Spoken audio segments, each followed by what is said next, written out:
I stood on my son's front porch on Christmas Day, holding a suitcase in one hand and a bag of carefully wrapped gifts in the other. Snow clung to my boots. My heart was pounding, but I smiled. I had dressed in my best an emerald green dress that complemented my silver hair. I imagined laughter, warm hugs, the smell of turkey and cinnamon. Instead, the door opened and Mark looked at me like I was a stranger. "Sorry, I think you have the wrong house," he said. For a second, I stood there frozen, thinking he was joking, but there was no flicker of warmth in his eyes, no hint of recognition in his voice, just cold dismissal. "Mark, it's me. It's Mom." He didn't flinch. "I think you've got the wrong address. There's no Mark here." Then he closed the door. I didn't cry. Not right away. I walked back down the snow-lined path, heels sinking into ice, the gifts rustling softly in my bag. My body moved on instinct, but my heart felt like it had been ripped from my chest. It wasn't just a misunderstanding. It wasn't just a bad day. It was rejection, pure and deliberate. That moment didn't come from nowhere. It was the final note in a song that had been playing softly for years. But standing in that snow, outside the home I was never allowed to enter, I realized something had ended. Not just a holiday, not just a visit, a role, a place in someone's life. And maybe, just maybe, that ending would become my beginning. My name is Eleanor Brooks. I'm 58 years old, and for 33 of those years I have been a mother first. Everything else second. I became a widow at 25. One morning I kissed my husband goodbye as he left for work. That afternoon, I got the call. A car accident, a drunk driver, gone in seconds. Mark was 15. Sophie was 13. And just like that, I wasn't just grieving, I was responsible for holding the entire world together.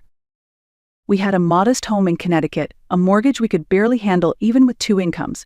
After the funeral, I ran the numbers. I could barely afford the essentials. There was no family inheritance, no secret savings account, just a life that had to be rebuilt from ashes. So I sold the house. We moved into a 2-bedroom apartment near the hospital where I worked. I picked up extra night shifts, worked weekends, holidays, skipped meals. I cut my own hair to save on expenses. Learned to fix the plumbing myself. That old Buick I drove. I kept it running for 12 years, duct tape on the bumper and all. Because every spare dollar went to them. I packed lunches. I helped with essays. I made Halloween costumes from scratch because we couldn't afford store-bought ones. When Sophie wanted to join the school orchestra, I bought her a used violin on layaway. When Mark applied to New, I took on a 3rd shift just to cover the deposit. They got what they needed, and then some. Mark graduated with honors, got a job at a financial firm in Boston, married his college sweetheart Elaine. Sophie went to UConn, then moved to Chicago for a job in marketing. They built lives I was proud of. I still am, in a way. But the calls stopped coming. Birthdays turned into quick texts. Visits grew fewer and further between. I kept telling myself it was fine. They were busy. They had lives. Isn't that what I worked so hard for? Diane, my sister, used to shake her head. They could at least call, she'd say.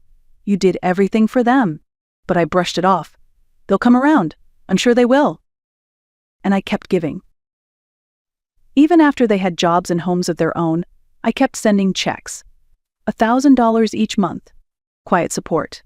Mark needed help with the new mortgage. Sophie had daycare costs. Then she called one day in tears her husband's commission had fallen through. I sent more. They thanked me, sure, but not with phone calls or visits, just with texts. Got it, thanks. Not a word about how I was, not a question about my day or my health, just transactions. And still, I told myself it was okay. Because that's what mothers do, right? We sacrifice, we stay quiet, we put everyone else first. Until something breaks. Looking back, the break didn't happen all at once. It wasn't that one moment on the porch. It was every missed call, every ignored birthday, every time I sent money I couldn't afford without even a thank you. It was years in the making. But the snap, what truly shifted the ground beneath me, was realizing that I wasn't even missed. Not really. I was needed, yes, but only for what I could give, not for who I was. And as painful as that truth was, it also planted a seed. A question. What if I chose myself just once? There's a quiet kind of loneliness that creeps in when you're technically not alone. When your phone still lights up but only when they need something. When holidays pass and your mailbox stays empty. So when you sit at the table with 2 place settings instead of 3, and realize no one is coming. It didn't start with that Christmas rejection. The truth is, I had been fading from their lives long before that day. There were birthdays missed, not just mine, but theirs. I remembered every one. Sent cards, gifts, even handwritten letters sometimes. In return, I got a text, often late, sometimes not at all. When I mentioned visiting, there was always a reason it wasn't a good time. Mark had client meetings. Sophie had a deadline, the kids had soccer. The house was a mess. Next month, maybe? They stopped calling me Mom in their messages. It was just hey or need help with. There's something in the way your name disappears from your child's mouth that feels like an erasure. Once, Sophie called because she couldn't figure out a health insurance form. I walked her through it, line by line, for nearly an hour. She hung up without saying thank you. Just, okay, got it, and the line went dead. Another time, Mark asked me to Venmo him $500 for Noah's dental work. He sent me a picture of the bill. I didn't even get a follow-up message after I sent the money. Still, I made excuses for them. They were busy, young parents, working professionals. I didn't want to be the clingy mom. I prided myself on being understanding, supportive, the cool mom who didn't make demands. But deep down it hurt, and the more I ignored it, the heavier it got. I started to realize that I was only visible when I had something to offer, a check, advice, a quick favor, but my presence, my company, my voice? That wasn't part of the deal anymore. I kept thinking of something my own mother used to say. The people who only come around when they need something will vanish the moment you have nothing left to give. I just never thought that would apply to my own children. This past December, I made a decision. I was going to spend Christmas with my grandchildren. I had only seen Emma and Noah a few times since they were born too far, too busy, too much going on, as Mark would always say. But this year, I didn't want to be a voice on the phone or a signature at the bottom of a check. I wanted to sit with them on the floor while they unwrapped gifts. I wanted to bake cookies with them, read them bedtime stories. I wanted to be their grandmother, not just a name they vaguely recognized. So I picked up the phone and called Mark. He answered on the third ring, his voice distracted, papers rustling in the background. Mom, what's up? Hi, sweetheart. I won't keep you. I just wanted to ask, would it be okay if I came for Christmas this year? I'd really love to see the kids open their presents. There was a pause. I could hear a door close, the office noise fading. Then he spoke again, his tone lower. Christmas, I don't know, Mom. Elaine's parents are coming, and we don't have a lot of space. I can stay at a hotel, I said quickly. I wouldn't be in the way. Another pause. Let me talk to Elaine and get back to you. He didn't. A week passed. I called again. It went to voicemail. I left a careful message. Mark, it's Mom. Just checking in about Christmas. I found a hotel nearby, very reasonable. Let me know. 3 days later, I got a text. Just a text. Christmas is fine. Dinner at 3. No hotel needed. You can have the guest room. That was it. No, can't wait to see you. No, the kids will be so excited. Still, my heart leapt. I booked my flight immediately. I spent hours wrapping presents. I even splurged on a new dress, emerald green, modest neckline, soft fabric that made me feel beautiful. I hadn't bought anything for myself in years. I told myself this year would be different. This year I would be part of the celebration. This year I would belong. I arrived in Boston on Christmas Eve, just after 2 in the afternoon. The flight had been bumpy, but my spirits were high. I sat in the taxi with my gifts nestled beside me, my suitcase in the trunk, and a nervous hope fluttering in my chest. Mark's neighborhood was picture-perfect, snow-dusted lawns, neatly trimmed hedges, twinkling lights in every window. I felt a quiet pride. My son had done well. I pulled my coat tighter as I approached the front door. I could see silhouettes moving behind the frosted glass. Laughter and music floated from inside. I rang the bell and waited, smoothing my coat and tucking a stray strand of hair behind my ear. Mark opened the door. He looked surprised. Mom, he said flatly, you're early. I smiled. The flight got in ahead of schedule. I just couldn't wait to see everyone. He didn't step aside. Behind him, I could see people in the living room, Elaine's parents, I assumed. Someone was pouring wine. Someone else was setting out cookies. I heard a child's voice, a giggle. Mark shifted his weight, blocking the doorway more completely. We weren't expecting you until tomorrow. I blinked. Your text said dinner at 3. That's Christmas dinner, he said, voice clipped. Tomorrow. I pulled out my phone, my hand starting to tremble. Right here it just says Christmas is fine. Dinner at 3. He barely glanced. That's not what I meant. Look, Mom, today is just family. Elaine's parents are here. We're doing our thing. Just family. The words sliced through me. I can come back tomorrow, I offered, trying to stay composed. Maybe you can point me to my hotel? The one you said I didn't need to book. Something like guilt flickered across his face. The guest room's not ready. We thought you were coming tomorrow. I stood there, holding my suitcase, trying to keep my voice steady. So where should I go? There's a Holiday Inn about 15 minutes away. I can call. So a small voice behind him interrupted. Daddy, who's at the door? Mark turned. Nobody, sweetheart. Go back to Grandma and Grandpa. Nobody. That's what I had become. And yet, I managed to whisper, Merry Christmas, Mark. Give the children my love. Then I turned and walked away. I returned the next day, Christmas Day, at precisely 2:45 p.m. The snow had hardened into ice overnight. I walked slowly, carefully clutching my bag of gifts with both hands. I wore the emerald dress I had chosen so lovingly, the one I had bought to look nice in the family photos. My hair was curled softly at the ends, and I had even dabbed on lipstick, something I hadn't done in years. This was it, I told myself.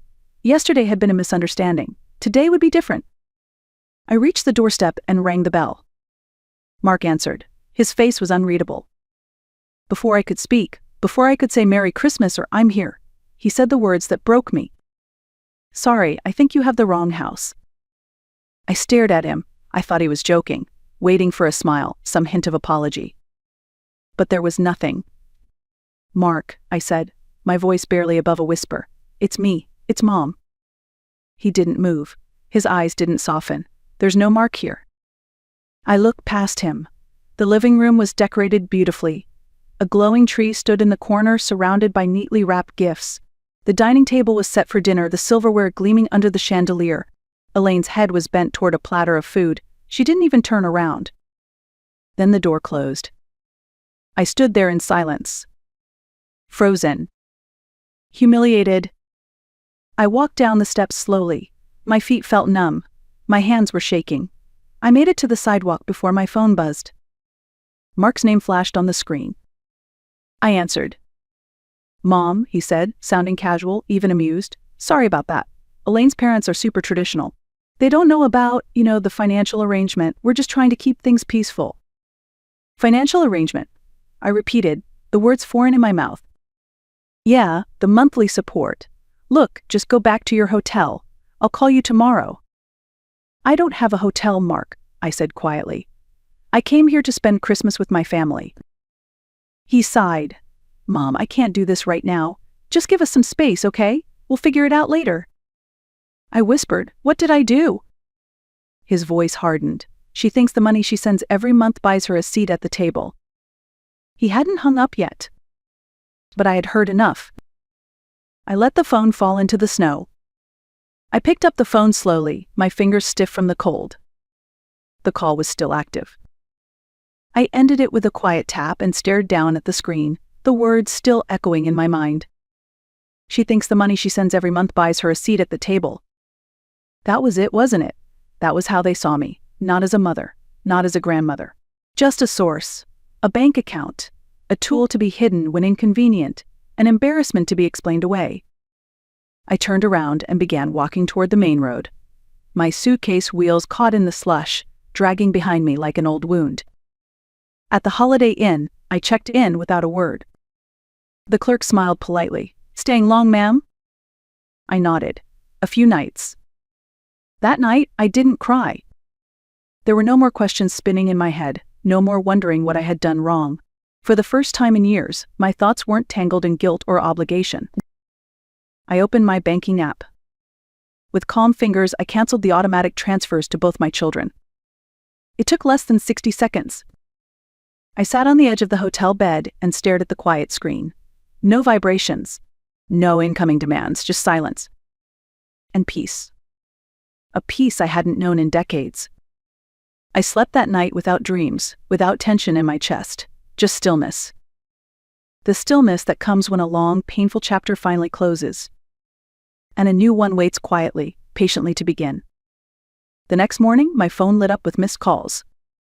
25 in total. 15 from Mark, 10 from Sophie.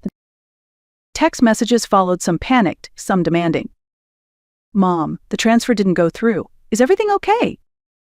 Mom, I need that money for Noah's daycare. Please call ASAP. What the hell, Mom? I'm about to be late on my mortgage. Call me now. I stared at the screen as if it belonged to someone else.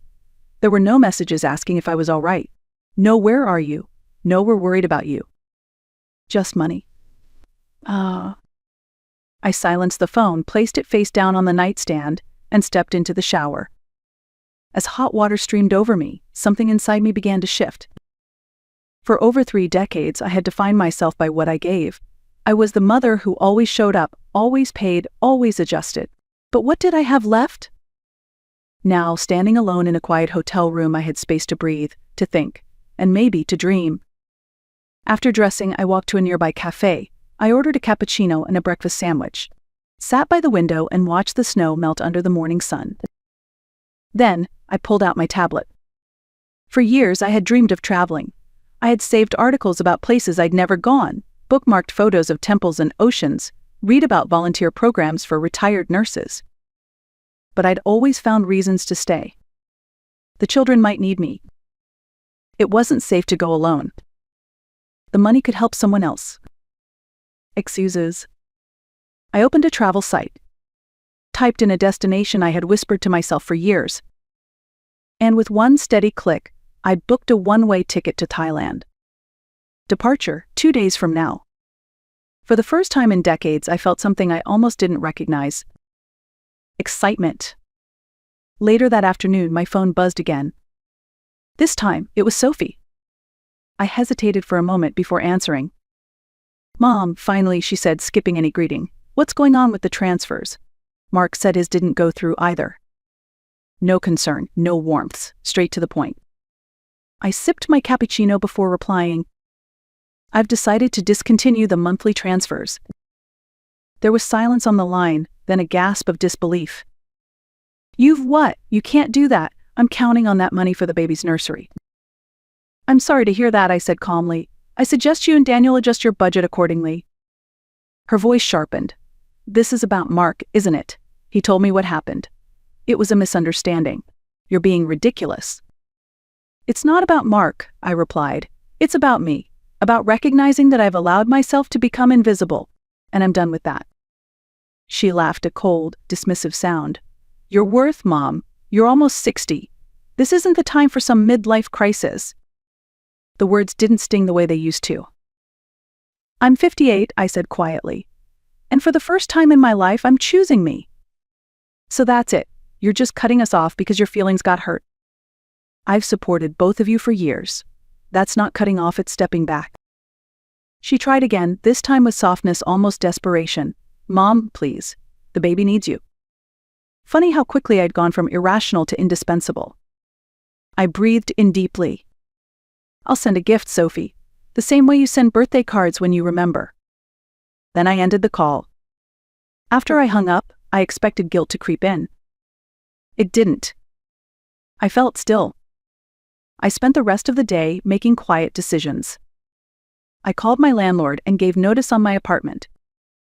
I rang Diane, my sister, and asked if she could help pack up my things, store what mattered, donate what didn't.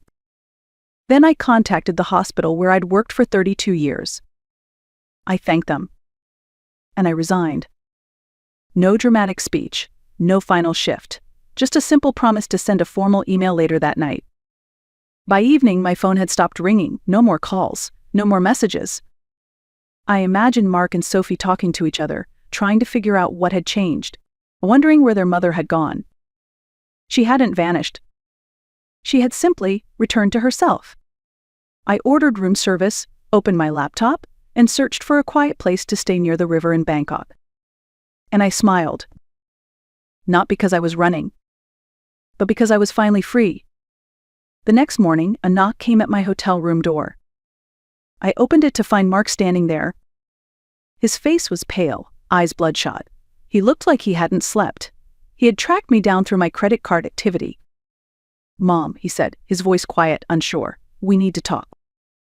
I stepped aside, but I didn't smile. I didn't rush to hug him. I simply nodded toward the armchair by the window. He sat. I stayed standing. "You've caused quite a panic," I said evenly, folding my hands. He looked up at me, searching my face for something: familiarity, softness, maybe forgiveness. But what he found was someone different. Someone who had stopped begging to be invited. Someone who no longer measured her worth by her children's approval. "I'm not angry," I said. "I'm clear." He opened his mouth to speak, but I raised a hand gently. "I'm leaving tomorrow, Mark, not from you, from the version of myself I no longer want to be." And I meant it.